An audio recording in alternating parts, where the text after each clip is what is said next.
Hey y'all, it's Steffi and welcome back to my channel. So I heard y'all loud and clear, you like hearing my horror stories. I'm bringing it back again today for you guys. Today we're going to be talking about a time when I gave constructive criticism and it didn't go as planned or as intended. So this is the story of when me giving someone constructive criticism went left. Y'all, can I just say, I hope you guys understand that these experiences, they were definitely tougher times in my career. And so having to think back to it and remember all of that stuff, it's a little hard, it's a little challenging. It definitely drains me after I film these types of videos. So just letting you guys know, that's kind of where my mind's at. So if I don't seem as peppy in these videos, it's because of that. For that reason. But anyways, okay, let's go ahead and just jump right into it. So let me first just give y'all a disclaimer that, of course, these are just my personal experiences that I've gone through in my career. I've given you guys a lot of information about the accounting and public accounting professions, like the inner workings of it. But now we're talking more about kind of more general type of issues that you can have that pop up during work. Anyways, so these are just from my own experience, and these are the lessons that I've learned from these these were failures for me in my career, and through each of these hard situations I have grown from them and learned from them. They help mold me into an even better professional, and I think that this is a normal part of your career and of life. Like, you're not always going to get things right. Not everyone is going to appreciate the way you go about doing things, and that's just part of life. You're just not going to please everyone. Not everyone's going to like you, and not everyone's going to appreciate what you do or try to do. This has been almost 5 years since this happened, if not more, and I'm going to do my best to remember all of the relevant points and relevant facts. I'm not going to try to go into feelings too much. I might a little bit, but I'm really trying not to. I want to stick to what was factual, and I may give you guys some of my own personal perspective and things that were said, just to give you a clear picture, because I don't want to paint this as I'm completely right and I was not in the wrong. That's not the point. That's absolutely not the point. The point is, this is what happened, this is where I failed, and the lesson that I learned personally, and I can only grow and be better from this situation. So, okay, that's a really long disclaimer, so let's jump right into it. I was a new manager. I had been promoted, just within that past year. We were going on to one of my clients. The team had been very consistent. A senior who had been a staff on it before, I had worked with that person for a couple of years. So she was promoted to senior, and then I was promoted to manager. There was also another manager on the job who had been a manager on that job for a few years. For some reason, there's two managers. Don't ask me why. I don't know.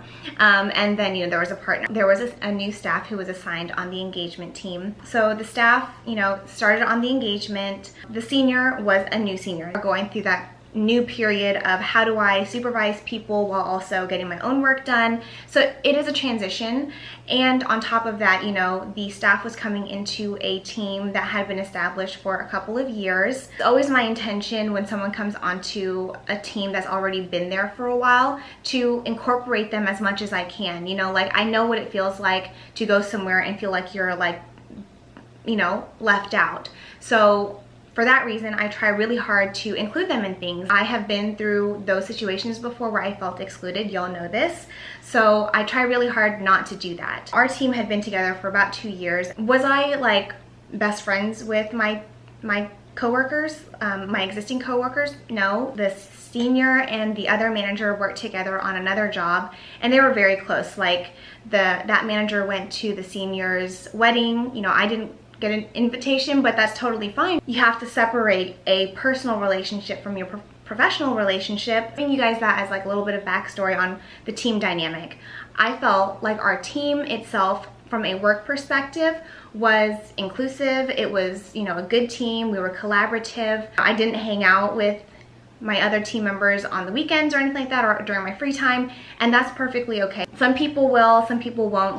And I say that too because it took me years to finally find a team that like you feel like family. It took me a long time. When I started in the Big Four, it took me a long time to find a team that felt collaborative and was like a good team to be on work-wise. Then, you know, finally over years and years and years and whatever, I finally found like a team that like we wanted to spend time together. We all liked each other and whatnot. That's not this engagement team. I'm talking about, you know, another one. It'll come about over time, and if you like, if it's the right fit of a company or a team or whatever, just because you don't get that immediately doesn't mean there's something wrong. That's just the nature of work. Like, work is work. Your personal life is your personal life.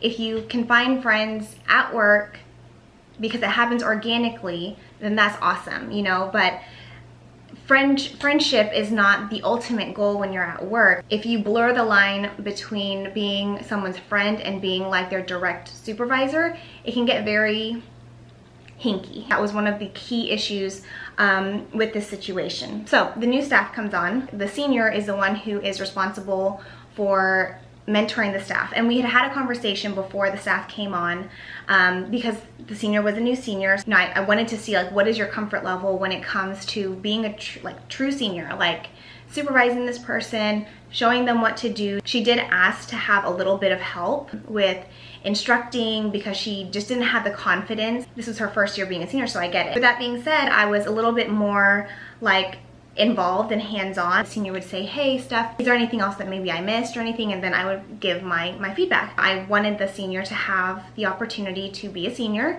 So the senior was responsible for delegating things to the staff and all that other jazz. It seemed to be okay, you know, like team dynamic wise. Everyone has a different personality, so the staff was a little bit more quiet, but it was pleasant, like, and that's fine, you know. At the time, I was not aware of any like particular issues between the staff and the senior. Staff would do the work. I think at this time the staff had only done like a few work papers. The senior would review it, I would review it, or sometimes the senior wouldn't review it and I would review it instead if we were low on time. And you know, there was items that needed to be updated by the staff. You know, if you're new, that's normal. It's normal to get feedback because you're new. You don't know what you're doing, and the only way for you to improve your skills is to get feedback. The work papers, as anyone on a team would get, you know, review comments from the senior and from me, and for the staff to go back to fix those things. The expectation for a new person is really, really low. For me, I know that when you're a new person, you don't know what you're doing necessarily. You have had an accounting background in college, but you know, auditing is completely different, and you know, just doing the work is different than learning the work. I expect there to be, for you not to know everything technically, or for you not to be able to document something well, you know, like I expect that, and that is fine. What I and others would expect from a new person is to have a good attitude, like be open to learn, want to ask questions, like really show an effort that you want to, like, you're trying to improve yourself. And even if you're making mistakes, you know, for the first year especially, you get a lot of leeway to do that because you're still learning. However, once you start getting review comments, like, you need to start incorporating those going forward. If you submit a work paper and it's 2020, but everything says 2019, you know, like, you need to make sure that what you're updating is all current for the current year, and you're not just, you know, including stuff from the prior year. A lot of the time we take work papers or documents that we had done in the previous year, like 2019, and we call it rolling it forward, where we just use that as kind of like the template, but we're doing new work for 2020. So there shouldn't be, you know, stuff related to 2019 necessarily in that work paper unless it's needed in there. Checking formula errors, like if you complete a work paper, there shouldn't be a bunch of yellow in there, you know, like things like that. So those review comments had been provided to the staff, and the expectation is for that person to fix whatever it is that they need to fix and then apply that going forward on other work papers. I don't remember if she was part of mid-year reviews, or, I'm sorry, like I said, this has been a while. But anyways, at least in the beginning of busy season that year, when we started like working all together, I started to notice a change in the staff's attitude. The staff would come in and you could just tell on her face that she just did not want to be there. You could tell that she was miserable. She wouldn't really talk that much in the audit room when we were all talking and trying to like include her in conversations, and she would stop, like, you know, it'd be very short, or she just wouldn't want to contribute to it. And it made the room, and it was a tiny room, probably like literally as the table that we had in that room was the length of my desk, like this side of my desk, and there was like 4 of us at a time, up to 5, 6 of us at a time. So it becomes very uncomfortable, like not just space wise, but like tension wise. It's uncomfortable if you can tell that someone doesn't have the greatest attitude. Me being someone who has gone through hard experiences like that before in the past, like knowing what it feels like to be excluded, to be the new person, to feel like I don't know anything, I wanted to help the staff in whatever way I could to get past that, you know, like I wanted her to feel comfortable. And like when you're doing busy season hours, it's horrible to sit there for at least 10 hours, 12 hours a day and feel like crap. Like I don't want that for anyone. I asked the senior one day, hey, do you know what's like going on with the staff? Like she just doesn't seem very happy and just seems like there's something wrong. And the senior was like, no, I don't know, but I've been noticing that too. Doing what I wish someone else did for me, I messaged the staff and I asked her, can you go with me downstairs? You know, maybe we can take a break together and just catch up. And she was like, okay. So anyway, so me and her went downstairs. There was like a little break room area down there. And I was not her mentor. Let me say that as well. I was not her career advisor, but you know, she's on my team. I can tell she's not doing great, or there's something on her mind. So I wanted to be a resource for her. So anyways, we had a conversation, and from that, she basically shared that she just was not happy with the senior. She felt like the senior talked differently to her than how she would talk to me and the other manager. I noticed that as well. It wasn't as like fluid and organic of a conversation, but most of the time that was because the senior was trying to explain something to the staff. So I noticed it, but it wasn't like to the point, it wasn't unprofessional. So it wasn't for something for me to say anything about, I felt, because it wasn't unprofessional. It was not like, it wasn't rude, she wasn't cutting her off. You could just tell it was like someone who was kind of trying to get the words out but couldn't. The staff also said that, you know, she's asked the senior to, you know, spend time with her after work, like go out and have dinner or get a coffee or something like that. And, you know, I guess the senior would say no, or she was busy. So basically the staff was wanting to be kind of friendly with the senior. And then the third item, the staff wanted to have the opportunity to go and ask the client questions, but whenever that would come up, like if there was something that needed clarification on her work paper, the senior would go instead and not bring the staff with her.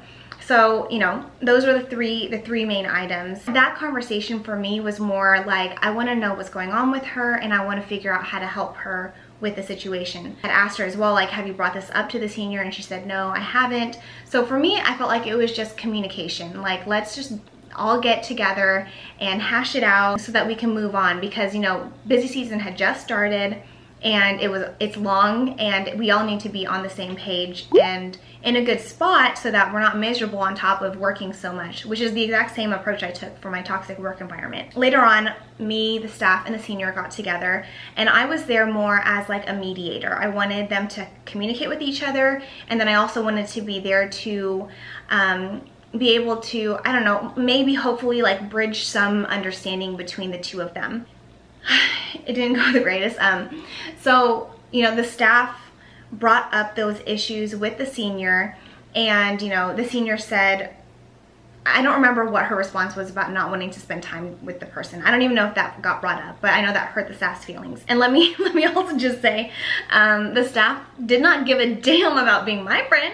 She didn't ask me to hang out after work. I'm being funny, but, you know, I'm just saying that because I'm like, okay, so she cared more about the senior spending time with her outside of work, and she didn't give a damn about whether I spend time with her outside of work, and we're gonna get into why that's the case here very shortly. So whenever the staff brought up, like, you know, the way that you talk to me, like manager, and the other manager is just more friendly than the way that you talk to me. And, you know, the senior apologized for that and said, you know, it's not my intention. I'm a new senior, so whenever, you know, when I'm trying to explain something to you, it's more coming from frustration from me trying to explain it because, you know, I'm still not 100% confident. And the third thing that she brought up was like, you don't bring me with you to the client. When there's follow-up questions on my work, I want to go and ask the questions to the client. And I want, you know, she wanted that face-to-face exposure. The senior was like, oh, you know, I'm so sorry. I just thought it was easier this way. If I had known you wanted to do that, you know, I would have gone with you and let you do that. I had asked, you know, more like just, let's get it all out on the table. Basically, I had just asked, like, did you ask to do this? Did you make it known that you wanted to, you know, to play devil's advocate? Like, I'm not there to beat up on one or the other. I'm more just trying to, like, say, okay, like, this is, the, you know, that was the error of the senior. What could you have done? Which is what I tell you guys all the time. What can you do to be proactive, you know, going forward, not saying before.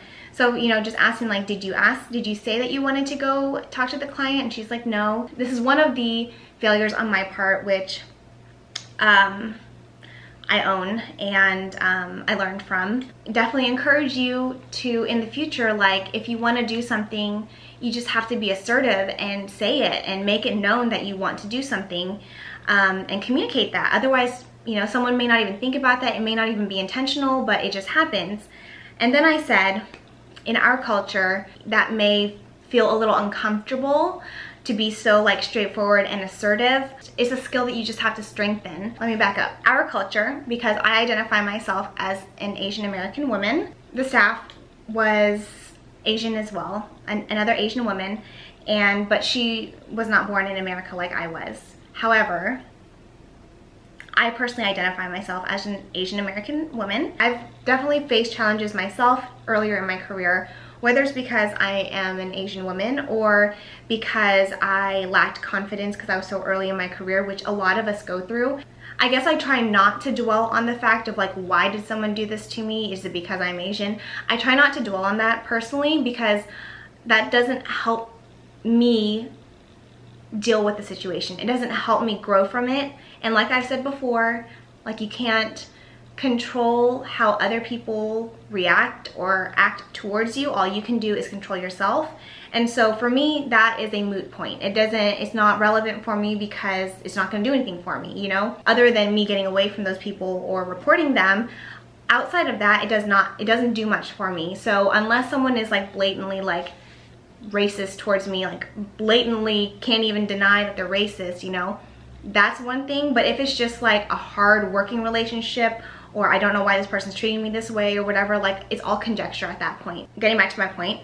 So the staff was an Asian woman as well. And, like, I identified with her and the struggles that she was going through because I've been in her shoes before. I've been in the shoes of, like, I'm new to this engagement team. I want to do these things, but I didn't say that I wanted to do those things. It was more like me trying to empathize with her by saying that. That was my error, because let me just say, she does not identify me as an Asian woman. And we'll get into more details about that here in a second. Okay, now I'm going into conjecture and feelings from now that I've had years to think about it. As I said, she didn't care about wanting to be my friend or hang out with me, you know, whether it's because, you know, for whatever reason, she did not care about my opinion of her whatsoever. I don't know. I have no idea. But maybe that's why she was mad about why the senior, who was a white woman, why the senior was talking more nicely to me than her. I don't know. I don't understand what the issue was.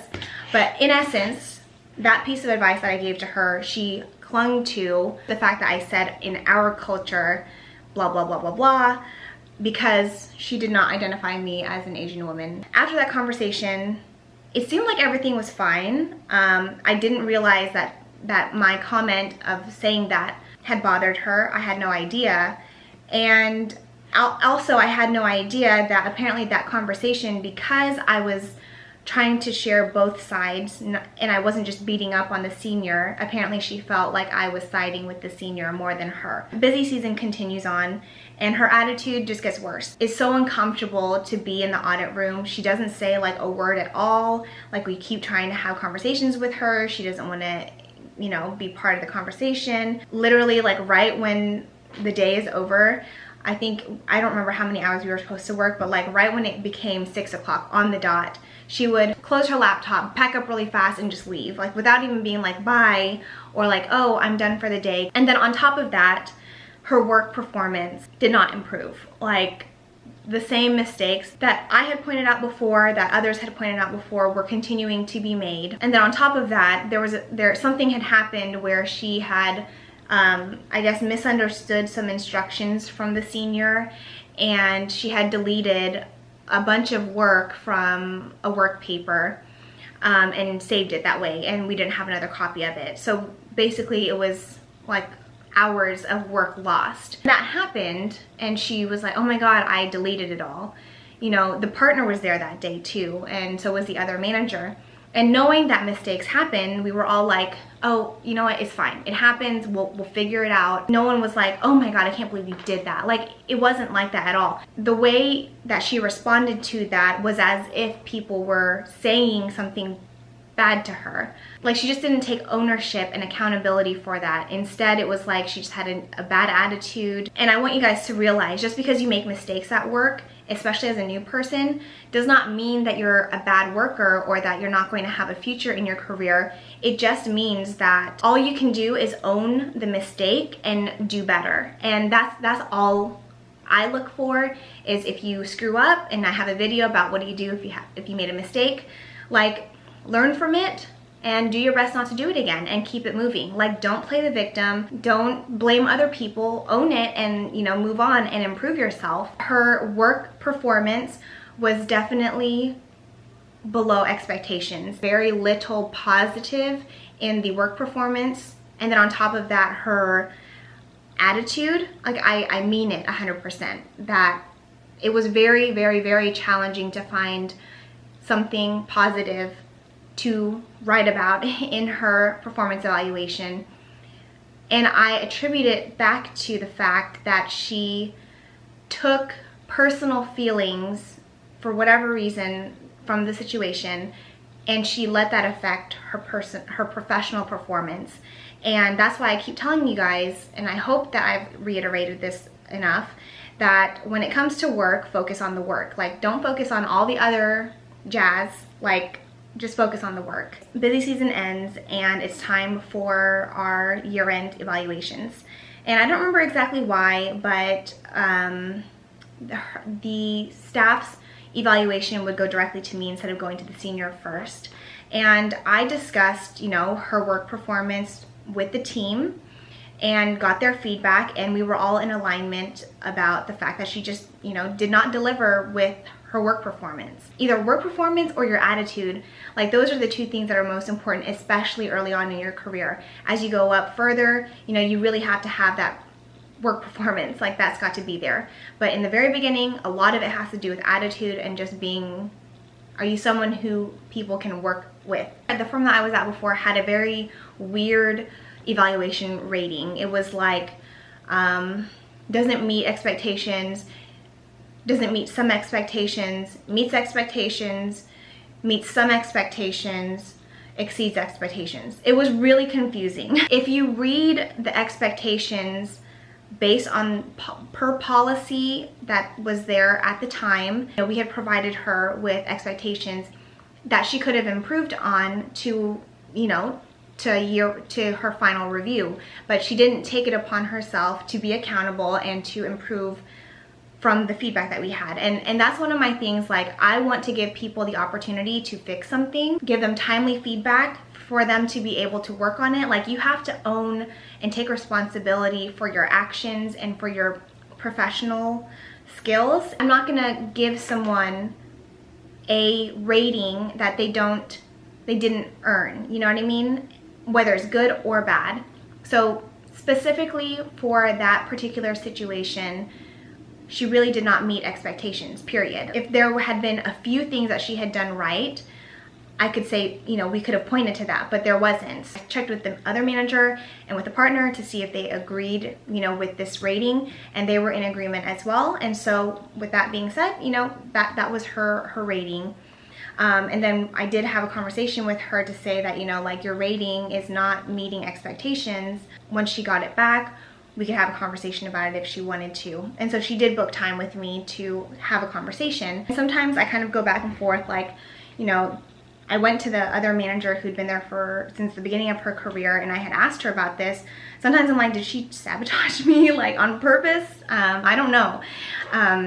Because she and I did not have like we had a professional relationship, but it was not like, it wasn't friendly. I was more friendly with the senior than I was with the other manager, and I don't know if it was for reasons of like, I don't know. I have no idea, but that's another story. But again, it wasn't toxic, so it's just a hard work situation, and you know, that stuff happens. It's all conjecture anyways, so I just, you know, just want to share some of my like random paranoia. Anyways, me and the staff met when she got her rating, and she basically said, you know, wanted to ask why, so I provided her reasons why she had that rating and gave examples. I also, you know, shared that we had conversations earlier in the engagement, and you know, you had these opportunities to improve on your work performance, and that didn't happen. She mentioned a couple of things. She had said something about like, you know, well, for my confidence, can you please like bump up my rating and to help give me some confidence. Like I said, I don't want to give someone a rating they don't deserve, whether it's good or a bad rating. And so I told her, you know, this rating is fair based on your performance on this engagement, and this is one evaluation, this is one review among others. You know, she wasn't only on our engagement only, she was on others as well. So I told her, you know, during roundtables, that will be a discussion point. You know, this will be an outlier in comparison to all your other, you know, evaluations, but this is reflective of your performance on this engagement. And I was firm about that. I spoke to the other manager and the partner about that to see how they felt, and they said, you know, that's reflective of what her actual performance was. So they agreed with me on that. One of the problems that I have always seen in public accounting is that either people aren't being upfront and giving people feedback that they need to hear, and that in and of itself is, I feel, stunting someone's growth. Like if someone needs to work on something, they need to know it, and they can't figure it out unless you tell them, unless they're super self-aware. There's also issues where people are given great ratings when they really don't deserve it. And it's also the reverse. People are given bad ratings when they don't deserve it. And in this instance, when you look at the facts of the situation, and trust me, like that situation bothered me too. I wish I could have given a better rating. As I've talked about, you know, office gossip can go around and everything like that, and it got back to me that apparently she was saying bad things about me, and one of the things that she said about me was that I'm racist because I have a white husband. And she said that because I have a white husband, and because I said in our culture, because like I said, she doesn't identify me as being an Asian woman. And so anyways, whenever I heard that happening, I went and contacted, you know, my HR rep. I had a couple things to talk about. I had to talk about my YouTube, because one of the things that had happened as well that year, it was kind of a bad year for me. Some people were sharing my YouTube more gossipy. It's not like sharing it like, oh, look at this is cool that she does that. It was like, oh, she said this in this video, or, you know, whatever. In my vlogs especially, because I was pretty more candid back then, and people were sharing that around the office. But that's another story for another day. I want to talk to HR about that to see, like, is this okay that I'm doing these things, and then also to get their take on the situation. Like, was I being fair? Is it appropriate to give that rating? Like, should I not have said this? You know, those kinds of things. I wanted to learn from the situation too. And for this particular situation, the HR person was like, you know, you were giving her advice from your perspective, right? And I was like, yes. And she's like, you know, you're Asian. So, you know, like, you're saying in our culture because you're Asian. And so I was like, okay. So based on the HR person I talked to, she said that it was fine that I had said that because I'm Asian. Needless to say, me and that person never worked together again, and she never worked with the other people on the team. And, you know, I don't have any bad feelings for her. I wish her well. I want to touch on the whole, like, you know, identification of being like an Asian person or whatever. maybe I'll do it in another video, but I just wanted to say, like, because I knew what it felt like to be in her shoes, and it didn't go the greatest. But I knew, like, I told myself I'm not going to change who I am because of this one bad situation. Just because this didn't go right doesn't mean I'm not going to check in on someone else who looks to be having a hard time. So don't let harder situations change you. You know, if there's something to be better about, of course, change that. So now whenever I talk to another Asian person, I don't say in our culture, I just, you know, give them advice or from this is what I experienced versus saying in our culture, because now I know not everyone thinks I'm Asian apparently, or Pacific Islander. There's a whole thing about whether Filipinos are Pacific Islander or Asian. And let me just say as well, like, being an Asian American person or Filipino in America or in general has always been kind of a struggle, because you're either not Asian or Filipino enough for some, or you're not American enough for some. So you're kind of in the middle. Of course, see people, like, if I see you, you know what I mean? Like, I see you, and that makes up such a, I feel, it's a part of our identity, but it's not all of it. Like, what's truly important is the person who you are, like who you are, not just the physicalness, but it's you. Like me, I believe that we're spirits, you know, we're more than just our physical bodies. So it's more than just what I see on the outside. It's you as a person, your soul, how you treat others, how you talk to people, just you as a person. That hurt, because I was just like, that's so far from who I am. You know, growing up, was I more ignorant? Of course. Had an identity crisis, and I felt left out and felt like I didn't belong in any culture. So you try to fit in, and you know, I'm talking about like elementary school, junior high, when you're growing up. But at some point in time, you learn who you are and then you own it. So I should just kept my damn advice for myself and for you guys on this friendly sisterly advice. So anyways, okay, I'm sweating now because I'm turned up about the situation. So lessons learned, don't say in our culture, because you know, our may be misconstrued, but also not everyone is going to appreciate what you try to do, even if you're coming from a good place. If you go through a hard situation like this, you know, learn from it and grow from it and move forward. Anyways, that is my horror story. I hope y'all enjoyed it. I'm sweaty now. That is my story of when I tried to give constructive criticism and it went left. I still think it's valuable to have those like honest conversations, to do it timely, to be open about like if there are team dynamic issues, like facing it head on versus just letting it fester, because I feel like that's what happens most of the time in public accounting. Try to tackle it head on, and I think that's important because, you know, something good can come out of it. Anyways, I hope you guys enjoyed my horror story. If there was anything in particular that you heard in this video you want me to talk more about, let me know in the comments below. I'd be happy to do it because, you know, what am I here for? I'm Yosis, and you're gonna hear all about my issues. If you enjoyed the video, please be sure to give it a thumbs up. I would greatly appreciate it. If you have a similar story, please leave them in the comments below so I know I'm not alone. I'm gonna go get cooled off because I'm sweating real hardcore right now. As always, I hope y'all are staying safe, stay healthy, and stay positive, and I'll talk to y'all in my next video. So, where was I going with that? I don't know. I try to personally not blame it on the fact of how I look. Like when something happens, did I screw up my eyelashes? Hold on. Yeah, I did. Oh my god. I sneezed and my eyelash went up. Oh, that sneeze was powerful. And I'm sweating, y'all. I'm sweating because this is not like an easy topic to talk about. Okay, so let me start the story. All right, so the story starts, okay, all right, okay. So, you know, and I just don't see, I don't know, it's hard to explain. Okay, I don't know, I have no idea. Anyways, yeah, I guess sharing it too kind of makes me a little nervous.